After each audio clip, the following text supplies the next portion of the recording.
अरे सुनो दोस्तों, कलयुग का आखिरी दौर चल रहा था। पूरी धरती पर बुराई, नाइंसाफी और अंधेरा छाया हुआ था।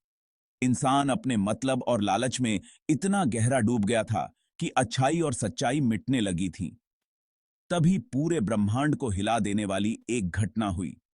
भगवान विष्णु ने कल की अवतार लेकर जन्म लेने का फैसला किया, ताकि दुनिया को पाप और बुराई से बचाया जा सके। अब बात करते हैं शंभल गांव के रहस्य की। कल्कि का जन्म एक छोटे से गांव शंभल में होगा, जो इस धरती पर कहीं छिपा हुआ है। ये गांव खास लोगों का घर है, जो अपने अच्छे कामों और धर्म के रास्ते पर मजबूती से चलते हैं। कहा जाता है कि शंभल को वही लोग पहचान पाएंगे जो पूरी तरह से नेक और धार्मिक होंगे।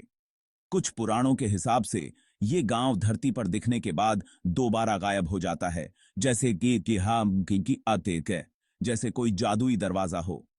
कल की अवतार के पास एक खास सफेद घोड़ा होगा, जिसका नाम देवदत्त है। देवदत्त घोड़ा हवा से भी तेज भाग सकता है, और उसकी टापों की आवाज से पापियों के दिलों में दहशत बैठ जाती है। कल्कि के पास एक चमत्कारी तलवार भी होगी, जिसे भगवान शिव ने खास उनके लिए बनाया होगा। ये तलवार इतनी ताकतवर होगी कि पल भर में बुराई का खात्मा कर सकती है। अब बात करते हैं बुरे राजाओं के अंत की। कल की अवतार का पहला काम होगा बुरे और जालिम राजाओं को खत्म करना।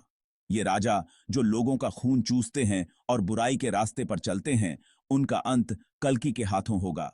ऐसा कहा जाता है कि इन राजाओं का अंत इतना डरावना होगा कि उनका नामो निशान तक मिट जाएगा। कल्कि का जन्म सिर्फ बुराई मिटाने के लिए नहीं, बल्कि सतयुग लाने के लिए होगा।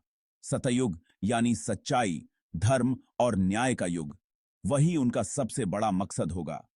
जब कल की अवतार अपना काम पूरा कर लेंगे, तब धरती पर एक नया युग शुरू होगा, जिसमें सिर्फ सच्चाई और न्याय का राज होगा। कल की अवतार की भविष्यवाणी हजारों साल पहले पुराने ग्रंथों में की गई थी। सिर्फ भारतीय ग्रंथों में ही नहीं, बल्कि दुनिया भर के कुछ और धर्मों में भी इस अवतार का जिक्र मिलता है। यह बताया गया है कि कल्कि का अवतार तब होगा जब कलयुग का अंत करीब होगा और इंसान पूरी तरह से बुराई के अंधेरे में डूब चुका होगा।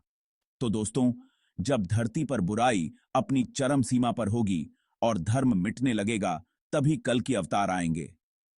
शंभल गांव से निकलकर कल की सफेद घोड़े पर सवार होकर बुराई का अंत करेंगे और धर्म को फिर से जिंदा करेंगे।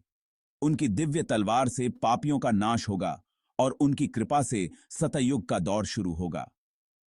ये कहानी हमें ये याद दिलाती है कि चाहे समय कैसा भी हो, धर्म का रास्ता सबसे सच्चा और जरूरी है। जब जब बुराई बढ़ेगी, तब तब भगवान विष्णु अपने अवतार में आकर दुनिया की रक्षा करेंगे। धन्यवाद।